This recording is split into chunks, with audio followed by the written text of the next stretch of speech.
The day a saleswoman silently flipped her middle finger at a woman in a wheelchair, I realized just how expensive cruelty can be. Now, children, pour yourselves some tea and sit close. You know I spent most of my life in polished places, marble floors, glass doors, and handbags that cost more than a small car. I wasn't there to shop. I was the one making sure our name meant something, that our luxury wasn't just leather and lace, but the way we treated people. At least, that's what I tried to do. Have you ever wondered how kind someone really is when they think no one important is watching? That question bothered me for years. We had complaints trickling in, here and there, about a particular boutique, our flagship shoe store on the corner of Baker and 12th. They were small complaints at first. A snide remark. An eye roll. A client in a wheelchair who felt pushed out. Then a rumor about cash-only, special deals, in the back room. Rumors can be smoke or they can be fire. I decided it was time to find out which. So one gray November morning, I let a young man from our logistics department push me up that gleaming sidewalk in a wheelchair. My legs worked just fine, mind you, but I wanted to look through the eyes of every customer who'd been overlooked, talked over, or quietly shuffled out. My name badge stayed in my purse.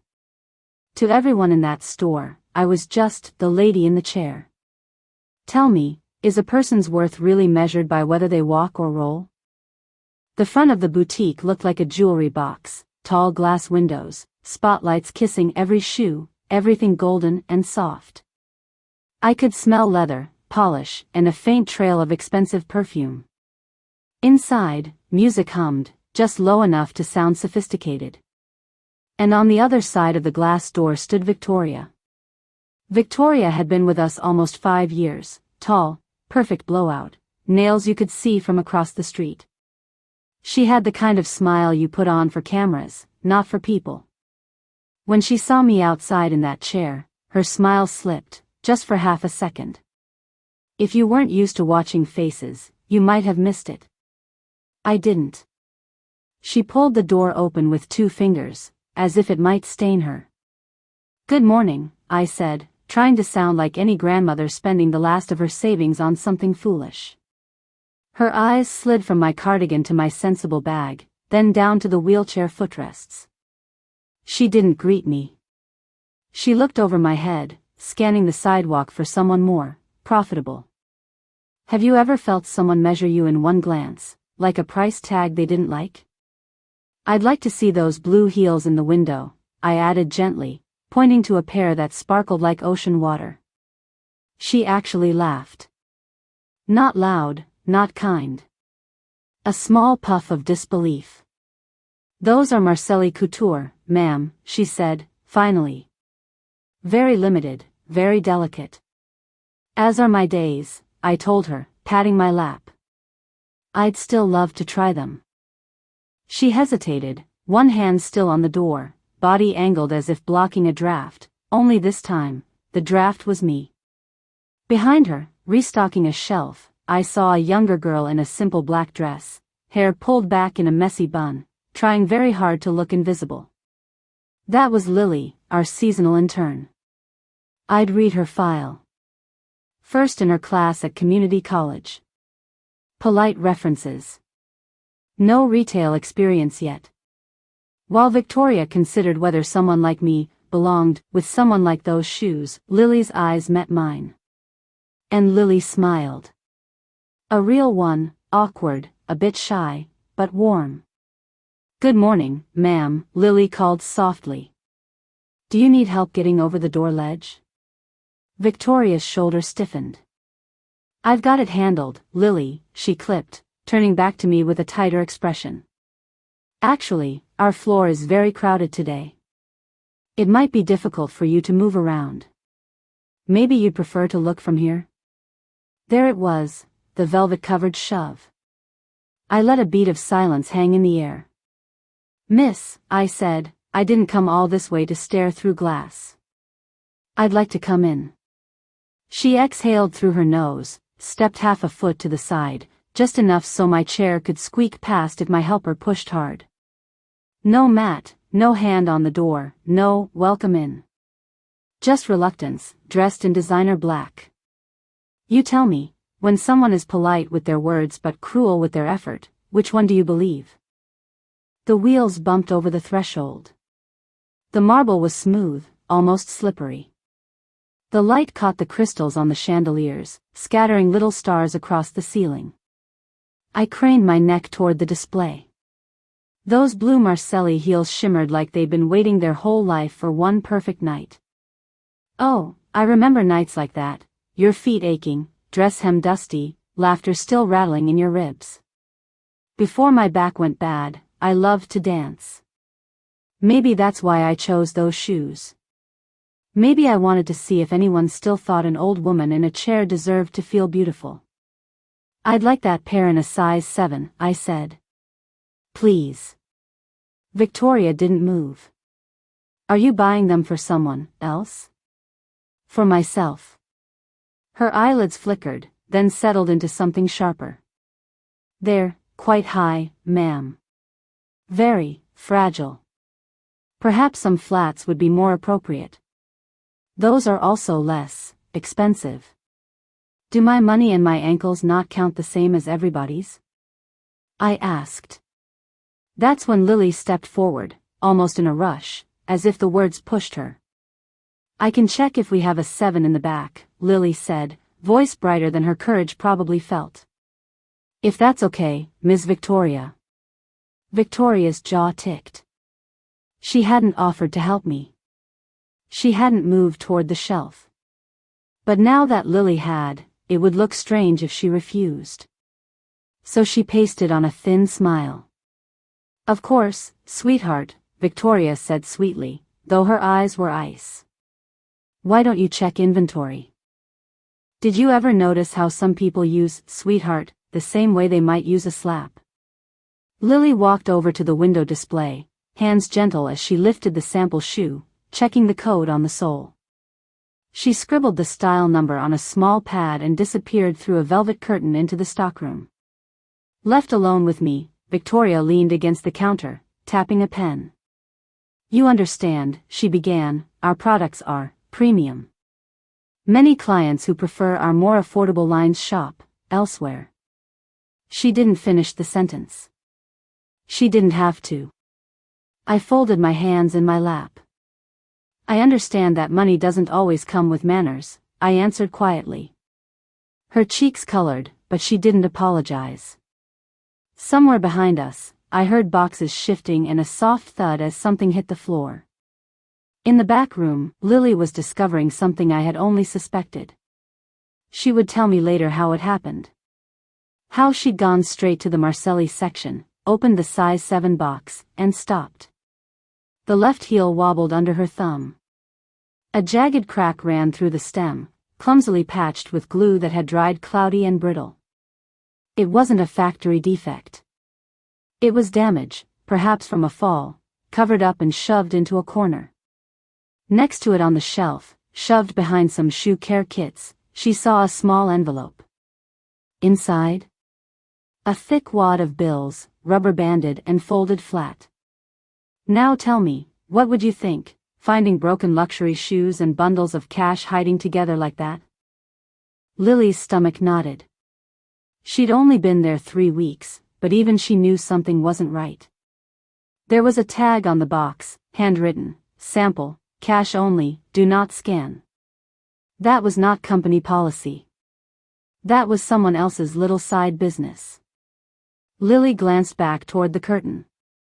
She heard Victoria's voice, smooth as satin, sliding through the air. You know, we don't usually keep that style in smaller sizes.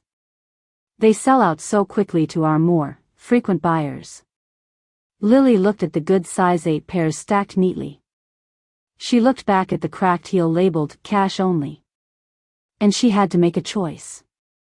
Was she going to keep her head down, like so many before her? Or step into trouble for a stranger in a chair? She put the defective shoe box aside and ran her fingers along the shelf until she found another style code, same design, same color, but from a newer shipment. Her heart pounded as she checked the size, 7. Perfect. She lifted the box like it was made of glass and carried it out front. When she pushed through the curtain, Victoria was leaning over my chair, voice lowered. "Of course, if you're only here to look, that's all right," Victoria was saying, "but we do have clients with appointments, Anne." I could feel the insult in every carefully chosen word. "I found a size 7, Ms. Victoria," Lily interjected, moving quickly to my side.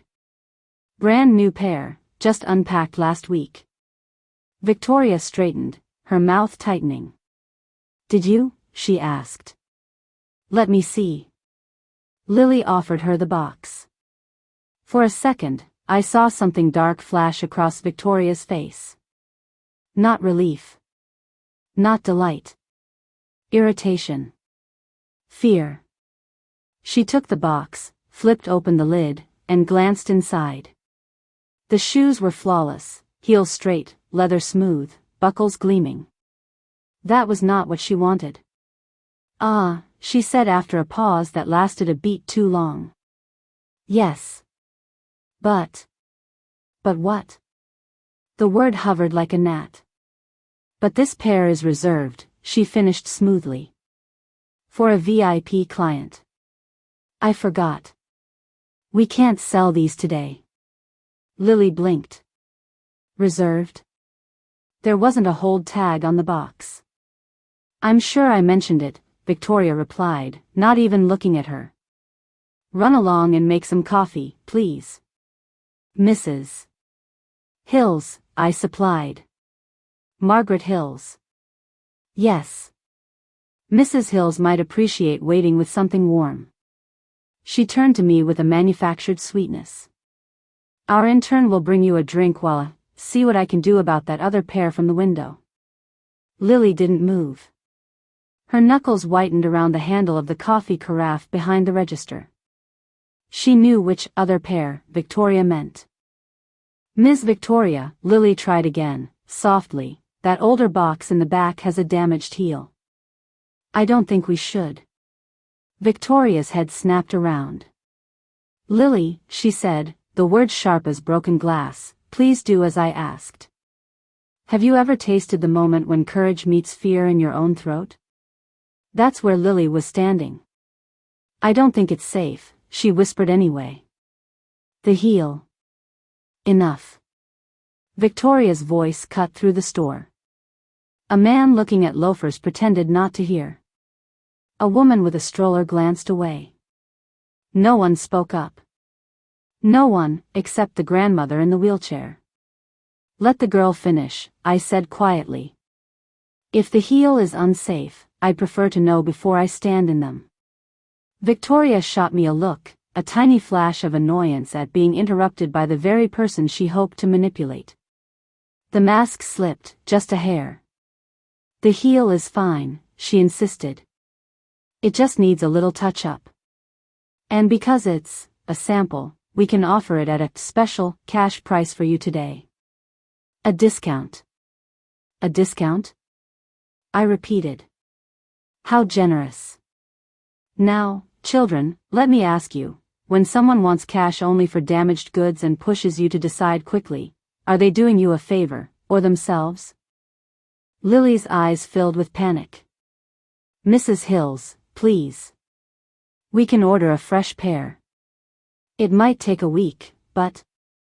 Victoria spun on her. And that's when it happened. When she thought my eyes were down and Lily's were wet, when the other customers had gone back to their browsing, Victoria lifted her free hand.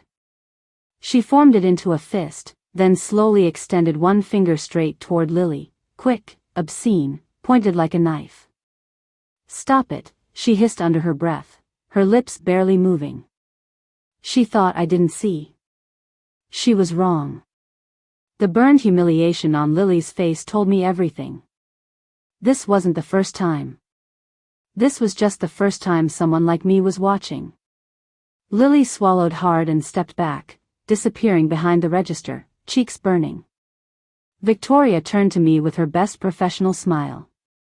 "If you could just wait a moment, Mrs. Hills," she cooed, "I'll bring your shoes for a fitting." She swept into the back, boxless, leaving the good pair on the counter just out of my reach. A moment later, she returned with another box, the old one. I recognized the scuffed corner Lily had described. "This is the same style," she said briskly. "Because it's from a special line, I'll need payment in cash. The register system doesn't recognize it correctly." Doesn't recognize it correctly. That was one way to describe theft. "How much?" I asked. She named a figure higher than full retail. "No discount. Just greed stacked on top of deception." "Goodness," I murmured. "That's quite a lot." Victoria shrugged, already reaching to lift the lid. "Quality has its price." "Yes," I said, "so does dishonesty." But I let her set the shoes on the floor in front of me. After all, we weren't at the end of this story yet. "Would you help me try them?" I asked. For the first time, she knelt, because she had to, not because she wanted to. Her fingers were impatient as she unbuckled my flats and slid them off. The floor felt cold under my stockings. She positioned the right shoe first, guiding my toes in, then the left. The leather hugged my feet like a memory. For a brief second, I was 23 again, sneaking out to dance with a boy who smelled of cedar and wild air. I almost forgot about the crack underneath. Almost. "Try standing, if you can," Victoria urged quickly, glancing toward the front door, as if already nervous someone might walk in and notice the cash deal in progress. I set my hand on the arm of the wheelchair, the other on the edge of a display table. Slowly, I rose, feeling the unfamiliar height. The right heel held firm. The left shifted. It was subtle, the first wobble. A tremor where there should have been steel. I took one cautious step and felt it buckle just enough to make my heart jump. If I had truly relied on those shoes to hold me, if I hadn't been ready, if my back had been as fragile as she assumed, I might have fallen face first onto that marble.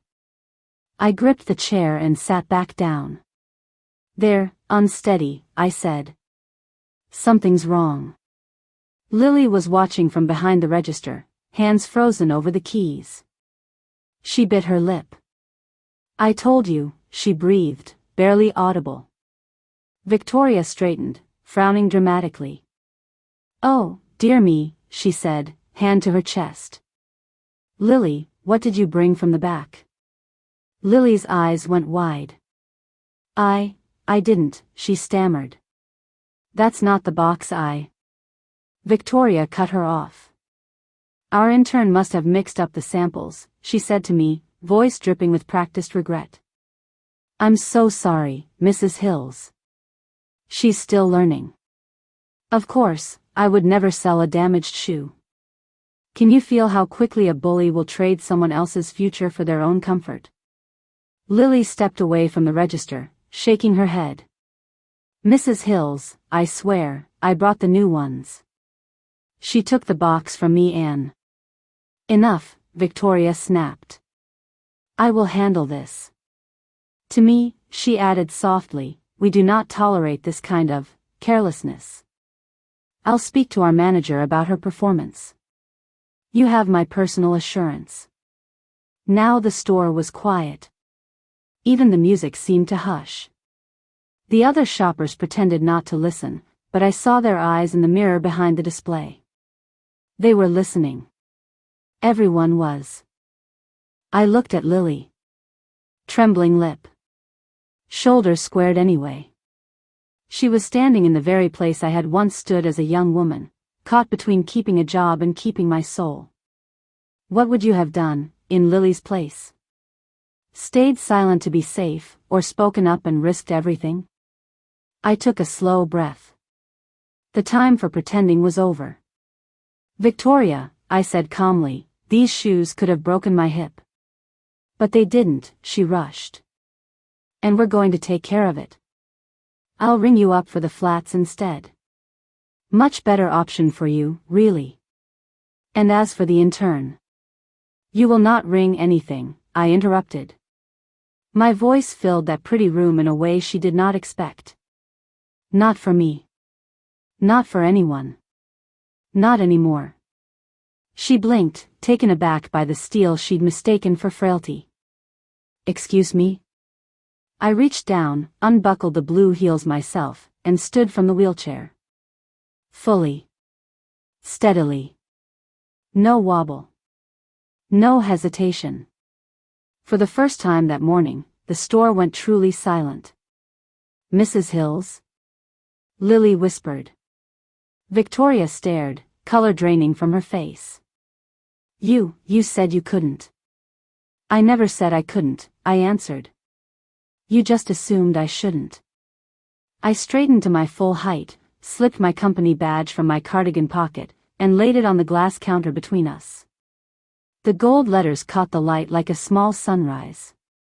Regional Director, Customer Experience. Margaret L. Hills. Victoria's mouth opened, then closed.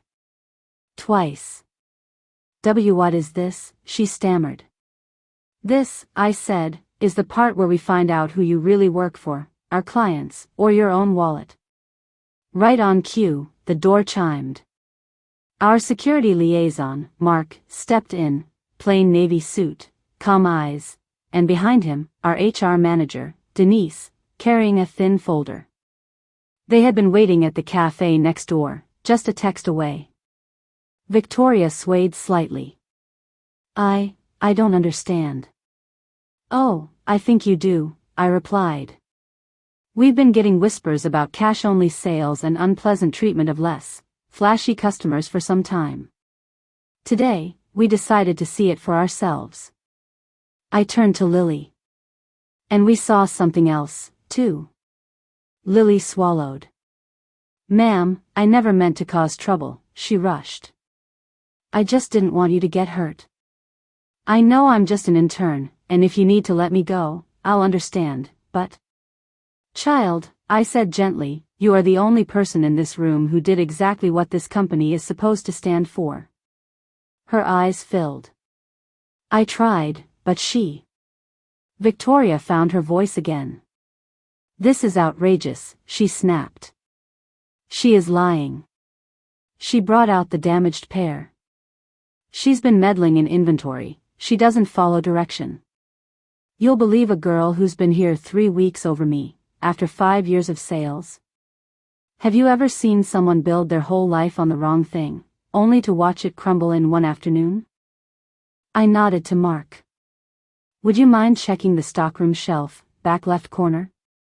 There should be a damaged pair of blue Marcelli heels. And an envelope. Victoria flinched. You had no right. Mark disappeared through the curtain. We waited. The seconds stretched. You could hear the click of the wall clock, the rustle of someone putting down a shoe they no longer wanted to buy. He returned holding exactly what I expected, one shoe with a cracked heel, clouded with glue, one envelope bulging with cash, and the box labeled in a familiar hand, sample, cash only, do not scan. He laid them gently on the counter. Denise opened the folder, sliding out a stack of printed receipts, or rather, the absence of receipts. Days where expensive shoes walked out of inventory with no sale recorded. Victoria, Denise said softly, we've matched security footage to missing stock for the last 6 months. The pattern is clear. Victoria's shoulders caved an inch. Still, she reached for the one excuse she had left. This isn't fair, she whispered. This company doesn't pay us a living wage. Do you know how hard it is? Those rich women come in here, drop a month of my salary on one pair of shoes, and I'm supposed to smile and fetch and never think of myself? What about what I deserve? Pain slid through her voice, real and raw beneath the arrogance. I understood that pain. Hard years, tight budgets, I had known them too. But hurt does not give us permission to hurt others. Wanting more is not a sin, I told her. Stealing is. Humiliating people whose bodies move differently than yours is. Risking someone's safety for cash in your pocket is. Her eyes flicked to the wheelchair, then to Lily. She'll just replace me, Victoria spat. This little girl you're so proud of. Give her a title, pat her on the head, and in 5 years she'll be just like me. Lily shook her head fiercely. No, she said, voice trembling but sure. I won't. Not if we keep our promises, I added. To our customers. And to our staff. Denise closed the folder. Victoria, she said, her voice formal now, effective immediately, your employment is terminated for gross misconduct and theft. We'll be in touch regarding restitution. For today, please gather your things and leave the premises. Security will escort you. Those words landed heavier than any handbag in that place. Victoria stared at me, hatred and fear warring in her face. For one brief moment, I saw the girl she might have been if the world had been kinder, if she had chosen differently. Then she looked away. As Mark guided her to the back to collect her coat, she paused near Lily and whispered, You think you won, don't you? Lily didn't answer. She just stepped closer to me. Are you okay, ma'am? She asked. That tenderness, after all she'd just endured, nearly broke my old heart. I sat back in the wheelchair, not because I needed it, but because I wanted to look her in the eyes from where we'd first met. Lily, I said, do you know why I came in here the way I did? She shook her head. To buy shoes? To test hearts, I answered. And yours, my dear, passed with colors so bright they nearly blinded me. Her cheeks flushed pink. I was scared, she admitted.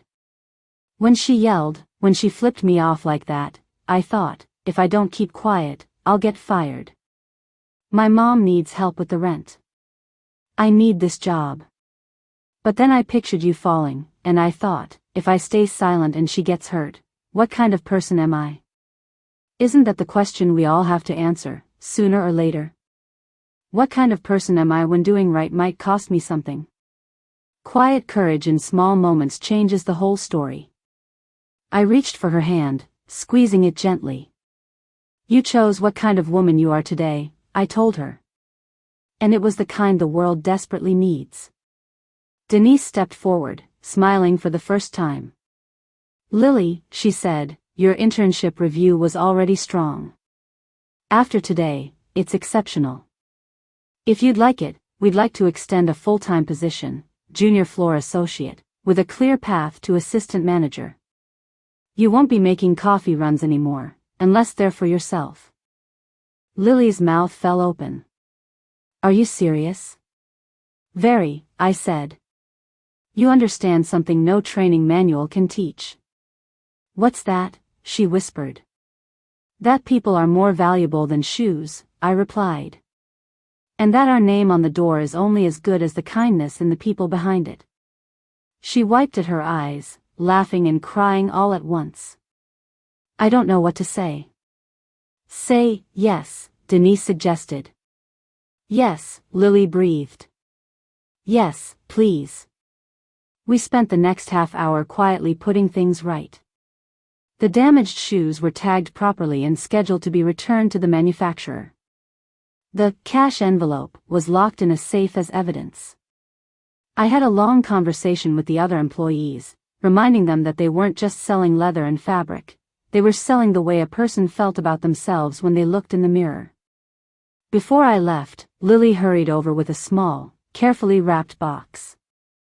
I know you probably have nicer things, she said timidly, but these, well, they made me think of you. Inside was not a pair of towering heels, but a pair of soft, low blue flats with a tiny sparkle at the toe, practical, pretty, and kind to old joints. I used my employee discount, she added quickly. I don't want you to think I laid a hand on her arm. Lily, I am paying full price, I said firmly. Not because I can, but because I want every cent of this to show up in your sales record. Let it be the first line in a long, honest career. She tried to argue, then saw my face and laughed. Yes, ma'am. As I rolled toward the door, I looked back at the place where it had all started, that thin metal threshold that had felt like a fence between us and them. It was still the same piece of metal. But the air above it felt different. Lighter. You see, nothing about the marble or the chandeliers or the shoes had changed that day. What changed was who held power there. Not the woman who sneered at a wheelchair and thought of easy cash, but the girl who trembled and still spoke. Real luxury is making every soul who enters feel they belong. So, my dears, when you hear stories of people being pushed aside because of their chair, their cane, their accent, or their paycheck, remember Lily. Remember that you may not be able to fix the whole world, but you can fix the little piece of it you're standing in. And if you ever find yourself in a place where someone is treated as less because their body works differently, ask yourself, am I going to be another quiet bystander on the marble floor, or the one voice that says, let her finish speaking? Because I promise you, it's the small, inconvenient acts of courage that keep this old world from spinning off its axis. If this story stirred something in you, made you think about the price of dignity, or the courage of that young intern, please take a moment to like this video and share it with someone who needs to hear it. It helps more than you know. And if you'd like to hear more true tales and gentle lessons from years gone by, you're always welcome here at Dust of Old Days. Now, finish your tea. And the next time you pass a glass door and see a wheelchair on the other side, hold it open a little wider, will you?